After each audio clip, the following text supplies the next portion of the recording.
oleme siin juttu ajamas FC Flora duubelmeeskonna peatreeneri Norbert Hurdaga.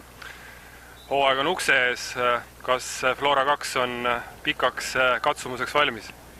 Jaa, kindlasti, et oleme saanud hästi tööd ja loomulikult nagu näha siin väljaku pealegi tingimused on suurepärased ja meeskond on ka väga hästi tööd teinud ja hästi häälestanud, nii et oleme valmis küll.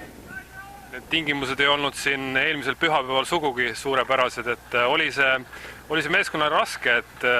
et mäng jäi ära ja lükkus nii-öelda see hooaja algus natukene edasi? No ütleme, muidu kui mängupäeva võtta ilma näol, ega tegelikult meil oli väljak isegi puhas ja ilm oli okei, aga otsustati igaks juhuks ära jätta. No ütleks niimoodi, et meeskond oli valmis, üllatavalt isegi hästi valmis. Aga teisalt, kui ma kunagi seda plaani koossin perioodi, siis ma ise endale ütlesin, et võiks olla 1 nädal pikem see, et võib-olla siis läks nii, nagu pidi minema. Kui nüüd fännid tulevad vaatama seda Flora teist meeskonda, siis mida nad oodata võivad sel hooajal, et millist mängupilti meeskond pakkuma hakkab? No siin on praegu küll väga kihvtid mängijad, et eks ta sõltub muidugi alati ka esindusmeeskonnast, mida antakse ja kuidas see nagu keemia seal väljakul tekib. Mõnikord võib väga vahva mäng sündida ka nii-öelda segameeskonna näol, aga muidu meie noored on hästi loovad, hästi huvitavad noored on tõesti ja sealt võib väga kihvti sellist loovat mänguna, kus on kiired rünnakud, petted, mängitakse hästi palju palliga, lühikesed söödud, et päris huvitav mäng tuleb, ma arvan. Kui palju siin 2 hooaja vahel muudatusi koosseisus on olnud, et mõned mängijad on liikunud esindusse, kindlasti on väga palju uusi noori mängijaid tulnud, et kuidas sa ise hindad seda koosseisu sel aastal? Jah, ütleme, siin on erinevaid minekuid, et mõni on läinud esindusmeeskonda, mõni on läinud nagu Maar läks Paidesse, Karpo ja Juuri läksid siis Kuressaarde, et mõni on ka loobunud välismaal õppima läinud, nagu Anton Minetski, et on tõesti palju uusi mängeid, on meeskonna nii-öelda verd vahetunud, aga õnneks on meil on tõesti nagu hea tase peale tulnud ja meil on väga kihvt kollektiiv, et see, mis praegu on hea ja see meeskond on kihvt, et mulle meeldib töötada nendega.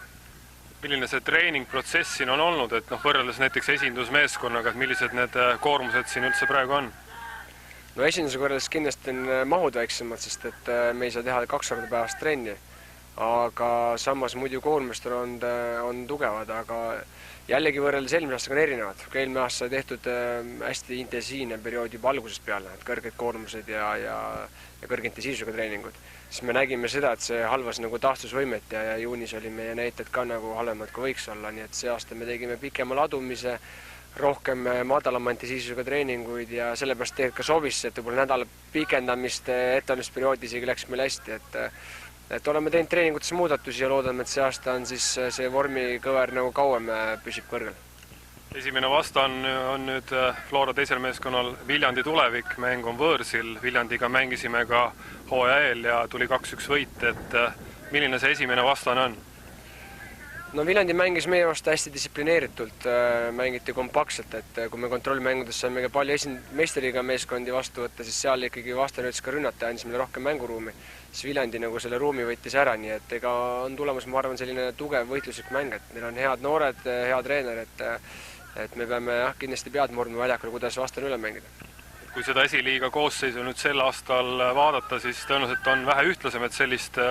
sellist tüüpi meeskonna nagu eelmine aasta oli Infonet tõenäoliselt ei ole, et sa oled kindlasti ka vastaste treeningmängudel silma peal hoidnud, et mida sel aastal sellest esiliigast oodata? Ja mulle tundub ka, et on ühtlasem. Seal on ka verd vahetanud erinevad meeskonnad nii-öelda, et nagu ikka esiliiga on selline ootamatu, iga mäng võib, ükskõik kes võib võita, ütleme.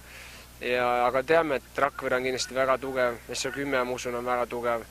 Levadia on alati meile selline pähkelond, mida pureda, et ma arvan jälle tuleb kihvt võrdne hooaeg.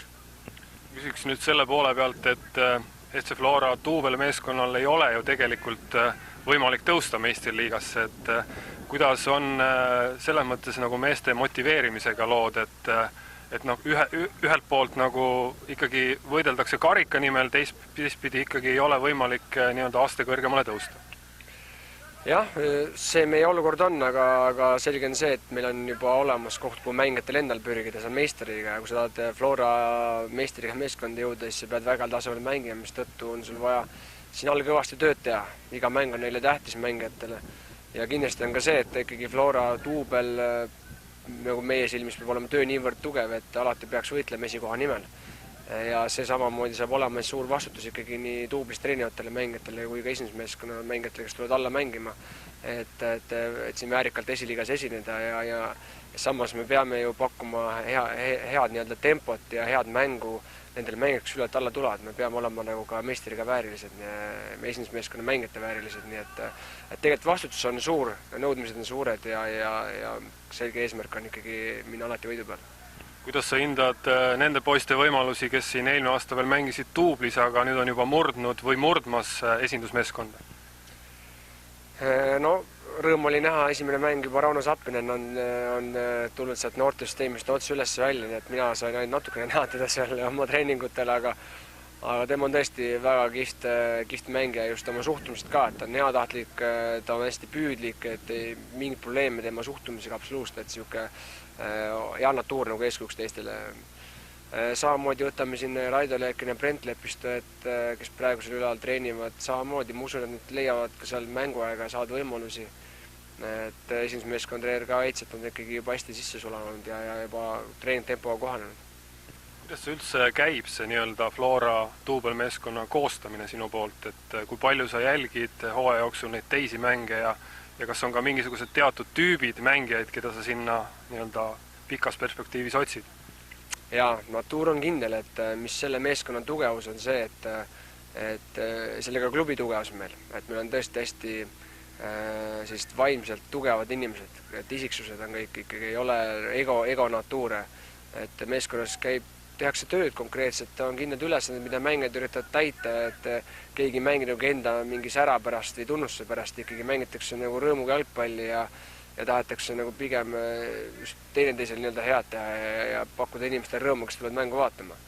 Ja kui ma vaatan ka neid mängijaid, siis keda Flora duublisse tuua, siis ma vaatan ikkagi samasuguseid töökaid ülesandeid mängijaid, et see, kes tahab nagu ainult enda pärast mängida, siis ta ei ole ju meeskonnamängija ja jalgpall on meeskonnamäng. Loomulikult on nende mängijate kvaliteet ka kõrge, keda me vaatame, et meilgi on ju praktiliselt kõik on peaaegu noortekoondise erineval tasemel kandidaadid, seega meil on nagu ka tehniliselt see meeskond tugev füüsiliselt, me loomulikult ehitame selle meeskond nii tugevaks, kui suudame ja anname väga palju, teeme tööd nagu vaimse arenguga samamoodi, et see meeskond oleks valmis jõudma nagu kõrgele ja tugevate vastu nagu hakkama saama, et ei murduks lihtsalt, ei murduks ka ühel hetkel meedia mõju all või treenerite mõju all ja nii edasi, et suudaks kogu aeg keskenduda oma sooritusele ja ma vaatan teisi mäng ka, oli noortekoondise treener U16, nii et sealt on mul väga palju mängijaid jäänud silma juba, keda ma vaikselt vaatan ja siin mõni mängija on ka võib-olla isegi suvel juba liitumas mujalt klubist meile, nii et eks siis vaadake ja oodake ja näete. Lõpetuseks küsiks sellise küsimuse, et mis on tänavu sinu jaoks tähtsam, kas suur punktisaak ja Flora duubelmeeskonna kõrge koht tabelis või pigem see, et mõni mängija tõuseb jällegi väga esile ja võib-olla astub juba suvel sellest duublist esindusmeeskonda? No tegelikult õnneks on see niimoodi, minu mängufilosoofias on need käivad käsikäes. Et minul nagu areng ja meil klubis on ka eesmärk ikkagi arendada mängijaid, on ju. Kui me suudame mängijate potentsiaali maksimaalselt ära realiseerida, siis hakkad ka paremini mängima, mis toob millega kindlasti suuremat edu, nii et ja läbi selle kasvab igal juhul siis mingi mängijal üles, aga teisalt on meil noored mängijad, nii et ega me nüüd ühel hetkel peaks ka see esindusmeeskond natuke kosuma, et kas siin iga aasta peab neid palju tulema, et praegu meil ikkagi hästi noor koosseis esiliigas, aga materjali on ja kes teab siis, kes kuna juba astub siin ülesse poole.